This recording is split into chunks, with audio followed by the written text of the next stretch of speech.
Welcome back to the Reimagining Motion Sessions by AVL. Our planet is on a shaky journey to a sustainable future, and companies across the globe are tackling the challenges of reducing CO2 emissions and achieving net zero targets. AVL is at the heart of one of the most important industries in the zero emission effort. That is, of course, automotive. AVL sees its role in the effort in renewable energy upscaling, innovative technologies, customized sustainability strategies, and envisioning a world of accelerated climate targets. We have the pleasure of hearing from one of AVL's experts about the company's commitment to innovation and sustainability. So I have the pleasure of welcoming Martin Rothbart here with me.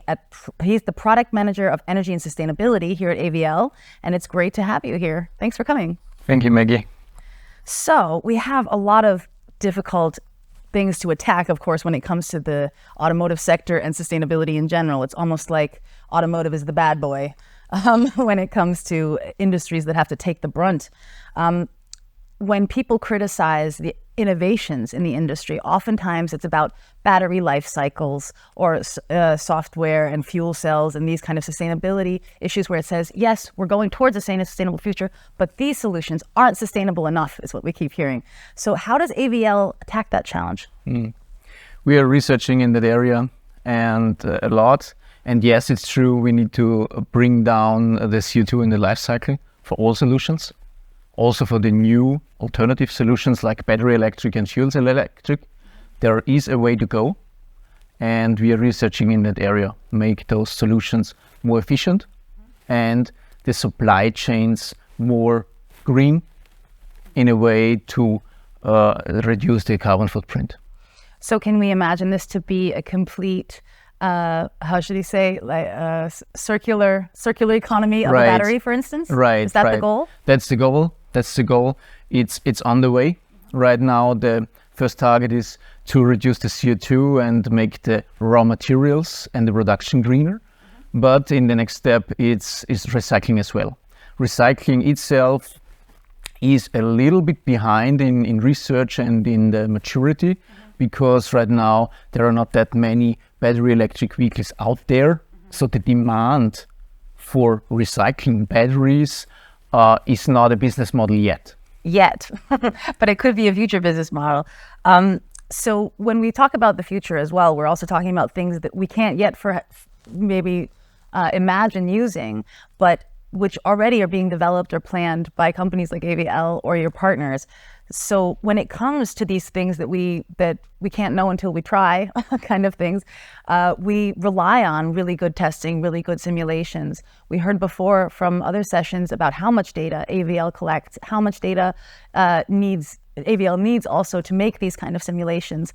So when we're talking about sustainability, how do you go in collecting data on these kind of things? How can you use data to make products and processes more sustainable? Right. I think it was Peter Drucker who said that what you can't measure, you can't manage.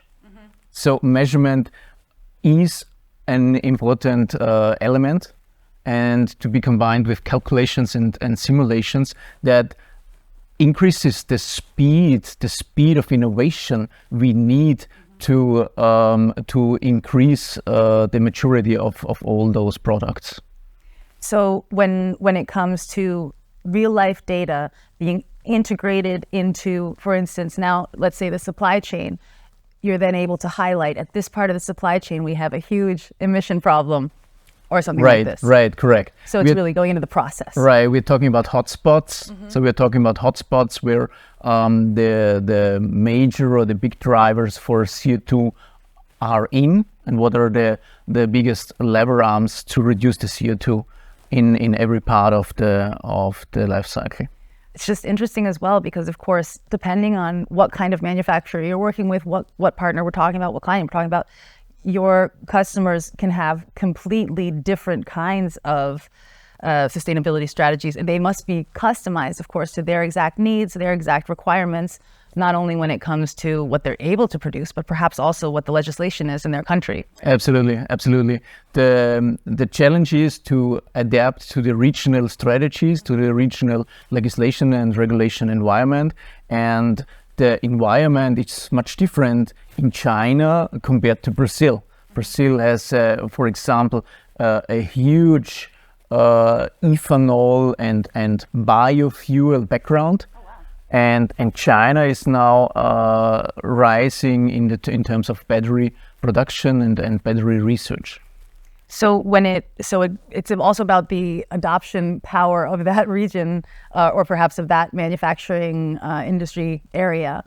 Looking at scenarios with each of these companies, is there a way in which AVL can help them anticipate future issues they may have with either emissions or sustainability of a certain part of the product? Yes, absolutely. It is always a kind of discussion with the customer or with the client to discuss what are the targets, what are the targets they want to achieve in terms of CO2, in terms of CO2 reduction. And then let's say that's an automotive manufacturer, they later on give that CO2 target to their suppliers. So they break it down to their single subsystems and single components, down to this single screw, and give that as a target to their supply chain.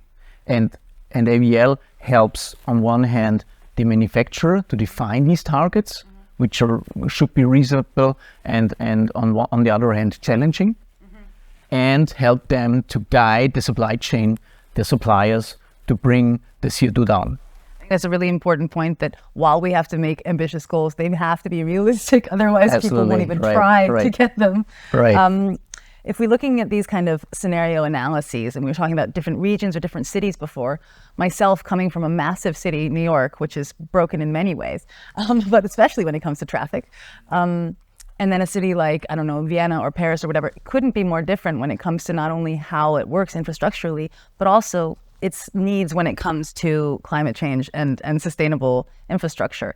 So when cities are going into their own CO2 targets and CO2 goals that are supposed to be ambitious and realistic, AVL also has ways to help them. Is that correct? That's correct. That's correct. Tell me a little bit about that.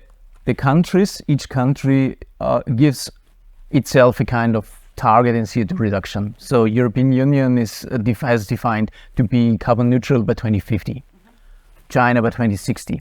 And all those regions and countries are now breaking down these targets to each region and each city has to achieve their own targets. And that's true for mobility, like public transport, so changing buses to battery electric or fuel cell electric, but it's also true for their industry and energy generation. And AVL helps here to find approaches, the directions in these areas, whether it is automotive and what is not yet well known also in terms of industry, for greening the industry, the energy production and power generation as well. Well, I definitely want to get into that a little more, because this idea of kind of cities and the everyday life of a city being more carbon neutral, or at least approaching carbon neutrality, also has to do with private houses, schools, heating, all these things, right? But when we think about green industrial energy, we're talking about a massive multiples of what we're talking about on the city scale. So what are we talking about when we're talking about green industrial energy? Can we really call it green? Is it a goal? Is it a vector? Is it an approach? How should we think about green industrial energy? It's an approach because it's besides mobility, besides transport, it's one of the biggest areas on CO2 we have right now in all around the globe.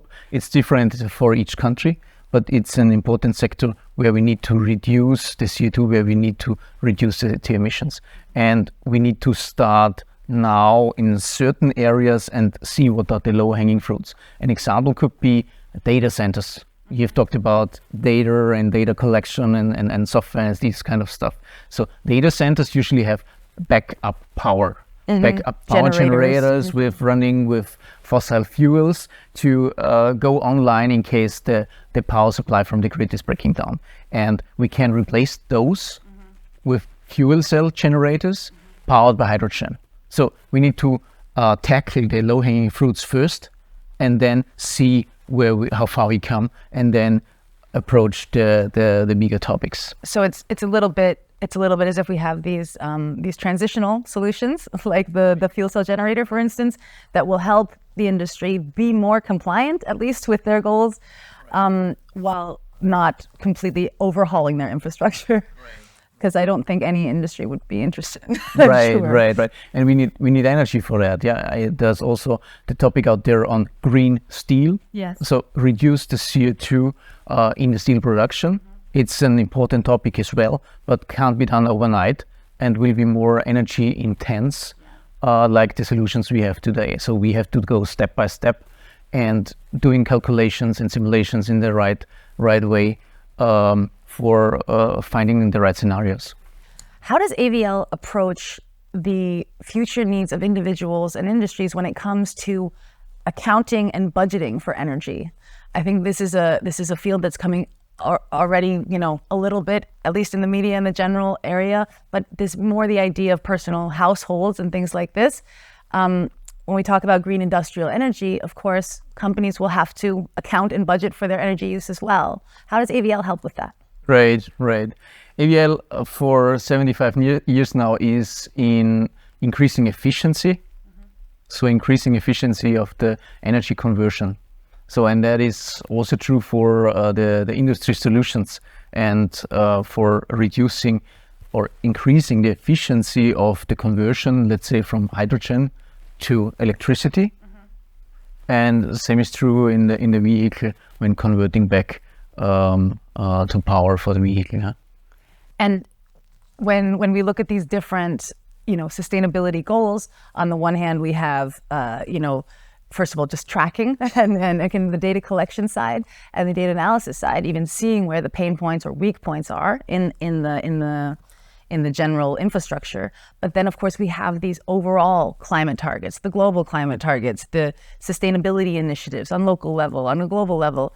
And when it comes to speeding up the efforts, you're talking about efficiency. AVL has been doing efficiency for 75 years. This effort should have been happening yesterday, right? So what does AVL do to push this forward? How can we get this to move faster? We do it in a combination of simulation and measurement, creating digital twins. And in this digital world, it's much easier, much faster to try things out and see what is the outcome and what could be the best way for the future and changing things. Right now, it's still the case that sometimes we do the approach, see what sticks at a wall. But I think personally, we won't have the time to see what sticks. And so we need more of that iterations in a digital world, whether you call it simulation or digital twin. It's absolutely important. It makes the testing process so much faster, but also gives people, should I say, even such a lame word as hope, gives people hope that the future will come sooner than it being too late. Right. The theory says that at the beginning of such a development, you have the highest impact on CO2. It's not the point where the CO2 is really generated, but the impact for later generation of CO2 is the highest in the design and the development of a system. So you need to put more effort in there to have later on a CO2 lean system, whether it is a vehicle or a power generator or whatever.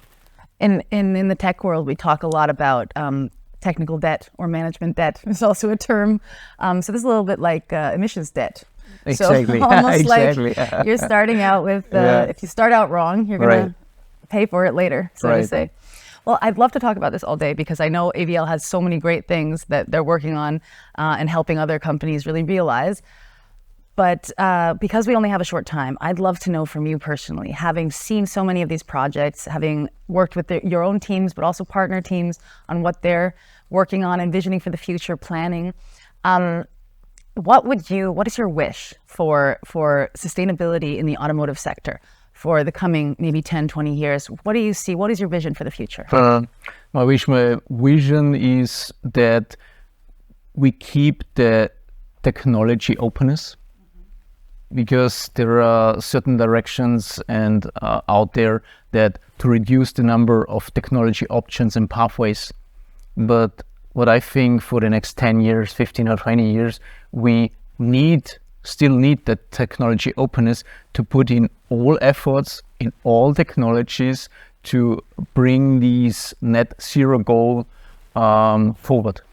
So Martin, thank you so much for coming to speak with me about this really important topic. I think the ways AVL is treating sustainability kind of at every step of the process, really going into the supply chain with the customers and understanding where it is, it's such an important factor.